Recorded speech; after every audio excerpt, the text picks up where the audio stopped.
Assalamualaikum warahmatullahi wabarakatuh.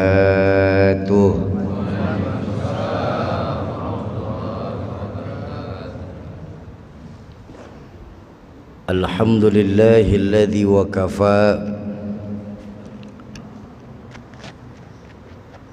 wassalatu wassalamu ala sayyidina Muhammadil Mustafa wa ala alihi wa ashabihi ahli sidqi wal wafa, amma ba'du.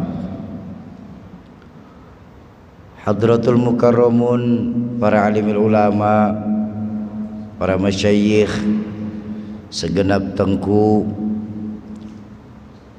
wabil khusus imam salat subuh kita, Ketua DKM Masjid Raudhatul Jannah. Mudah-mudahan Allah manfaatkan ilmu beliau dalam menerangi Banda Aceh tercinta kita ini. Amin ya rabbal alamin. Yang saya hormati para tokoh-tokoh masyarakat, tokoh-tokoh kepemudaan, aparatur pemerintah, ada Bapak Wakil Wali Kota, Bapak Dr. Andes Haji Zainal Arifin, segenap keluarga besar dari Gerakan Pemuda Subuh Kota Banda Aceh, bapak-bapak dan ibu-ibu jamaah majelis subuh, para calon penghuni surganya Allah yang dicintai Allah Subhanahu wa ta'ala. Alhamdulillah, pagi hari ini kita masih dikasih kesempatan nikmat sama Allah dalam rangka mengikuti kajian subuh yang dilakukan oleh Masjid Raudhatul Jannah bersama Gerakan Pemuda Subuh Banda Aceh. Kedatangan saya pagi hari ini bersama saudara-saudara kita dari komunitas Riau Indonesia Mengaji, mempunyai visi untuk mengumpulkan para puwakif Al-Quran sebanyak yang insya Allah akan mencetak sebanyak 1 juta mushaf Al-Quran.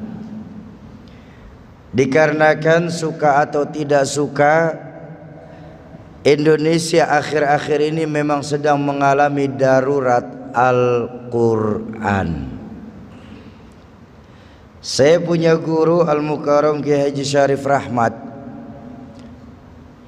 Beliau salah seorang pengajar di PT IKI Jakarta, Perguruan Tinggi Ilmu Quran, yang alhamdulillah para mahasiswa hafal Qurannya itu tersebar dari Aceh sampai Papua.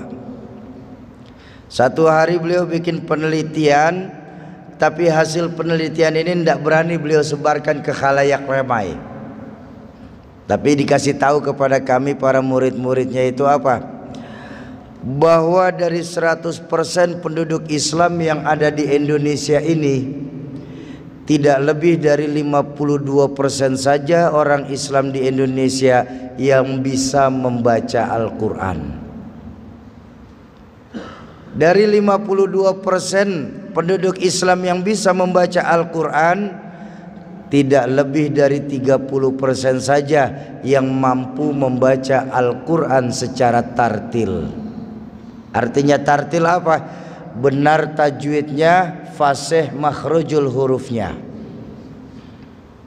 Nah, dari 30% yang mampu membaca Al-Quran secara tartil, karena biar bagaimanapun dalam Al-Quran kita diperintahkan baca Al-Quran itu apa? Warattilil Qur'ana tartila. Baca Al-Quran itu secara tartil. Mohon maaf Tuan Guru.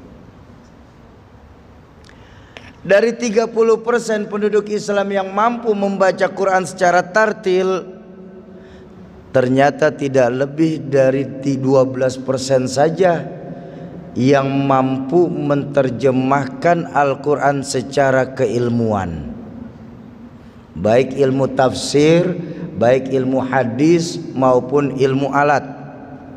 Hanya nggak lebih dari 12% saja. Nah, yang prihatin, dari 12% yang mampu menerjemahkan Al-Quran secara ilmu, tidak lebih dari 4% saja penduduk muslim di Indonesia yang sanggup mengamalkan isi kandungan Al-Quran itu sendiri. Makanya kalau abang-abang saya tahu, bapak ibu ingat, saya punya orang tua Rahmatul Abror Kiai Zainuddin MZ dulu pernah bilangnya begini, berapa banyak orang sekarang ini bisa membaca Al-Quran dengan suara yang indah, dapat piala, tapi mengamalkan Al-Quran secara sukarela justru di penjara. Bapak-bapak dan ibu-ibu jamaah ma'asyiral muslimin dan muslimat yang saya hormati, membuka pengajian pagi hari ini saya hanya ingin berkisah ketika ada seorang pengusaha ditanya oleh para wartawan, "Selamat siang Pak." "Siang," kata di pengusaha. "Ada apa?" "Enggak Pak, kami ingin wawancara sebentar." "Oh baik, silahkan." "Pak, kami ingin bertanya kepada Bapak, sebenarnya kekayaan Bapak itu berapa banyak Pak?" "Kekayaan saya?" "Iya." "Sebentar, saya hitung dulu." "Oh, rasa-rasanya kekayaan saya ini tidak lebih dari 25 juta saja." 25 juta? 25 juta. "Lalu kendaraan Bapak ada berapa buah Pak?" "Kendaraan saya?" "Iya, kendaraan Bapak." "Rasa-rasanya cuma motor tua ini saja kendaraan saya." "Oh begitu?" "Iya." "Anak Bapak ada berapa banyak Pak?" "Anak saya itu cuma satu Pak." Wartawan rupanya tidak sabar. Beliau berkata ke wartawan ini, berbalik tanya kepada ini pengusaha, "Pak, kenapa sih Bapak mesti membohongi kami para wartawan ini Pak? Kami tahu Bapak itu seorang pengusaha yang sukses. Kekayaan Bapak jangankan hanya 25 juta rupiah, bahkan kekayaan Bapak miliaran rupiah. Kami juga tahu Bapak bukan cuma punya motor ini saja Pak, Bapak punya mobil banyak terparkir di pelataran Bapak.